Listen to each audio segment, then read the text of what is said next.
Présidente, Monsieur le secrétaire d'État à la mer, chers collègues, depuis le début de cette séance, nous avons pris 1200 respirations. 600 d'entre elles, nous les devons aux océans. Ces océans sont le berceau de la vie sur Terre. Et pourtant, aujourd'hui, ils sont menacés. Menacés par la convoitise des hommes, menacés pour les ressources minérales qui reposent au fond de ces océans. Il y a un peu plus d'une semaine, le président de la République, à la COP27 à Sharm el-Sheikh, se déclarait le champion de ces grands fonds. Il nous annonçait vouloir porter partout le message d'interdiction d'exploiter ces océans, le fond de ces océans. Mais ce message ne s'adresse qu'à un périmètre, somme toute, limité, celui des eaux internationales, dont s'occupe l'AIFM. Pas un mot sur les ZEE de la France. Pourtant, deuxième domaine maritime mondial.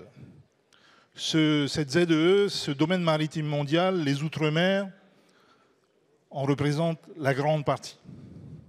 La Polynésie que je présente à elle seule représente près de la moitié de cette ZEE. En septembre 2021, l'UICN avait adopté un moratoire sur l'exploitation des fonds marins et la France est abstenue. Ma question est donc, porter le message d'interdire l'exploitation des grands fonds pour l'international, c'est bien, mais est-ce qu'on va, charité bien ordonnée, commençons par soi-même, s'appliquer ces grands principes aux ZEE françaises? Marou. Je vous remercie. La parole est à Monsieur Hervé Berville, secrétaire d'État chargé de la mer.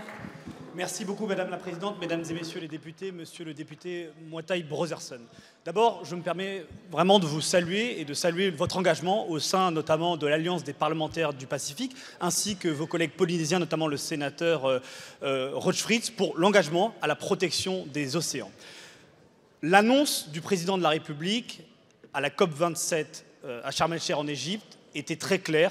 C'est une annonce que seule la France a faite, de dire « nous sommes pour l'interdiction totale de l'exploitation minière dans les grands fonds marins ». C'est une annonce qui est inédite parce qu'elle va plus loin que ce que vous mentionniez tout à l'heure sur le moratoire qui était proposé, qui était porté par un certain nombre de pays et par ici, par des parlementaires, et elle va plus loin que la pose de précaution qui était là aussi portée par un certain nombre de pays. Et donc, pour répondre très clairement à votre question, cette interdiction totale de l'interdiction de l'exploitation minière dans les grands fonds marins s'applique bien évidemment, et nous allons le porter dans les eaux internationales, en haute mer, mais également dans la ZEE française. Et donc il n'y aura pas de licence d'exploitation pour mener ces activités qui sont néfastes, qui sont nocives pour nos océans, dans la ZEE française. On va porter le combat à l'international, ni aujourd'hui, ni demain. Et ce que vous évoquez, c'est au fond les prochaines étapes.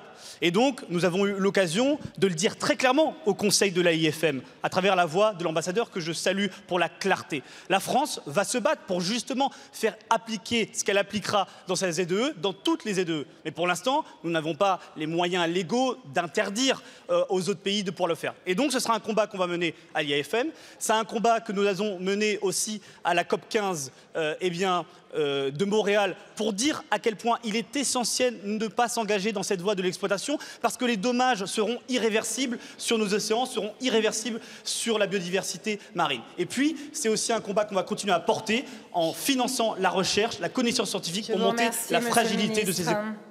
Merci beaucoup. Il vous reste 10 secondes, Monsieur le Président. Monsieur le secrétaire d'État, je vous remercie pour cette réponse qui personnellement me rassure, mais quand tout ça sera mis par écrit, je serai encore plus rassuré.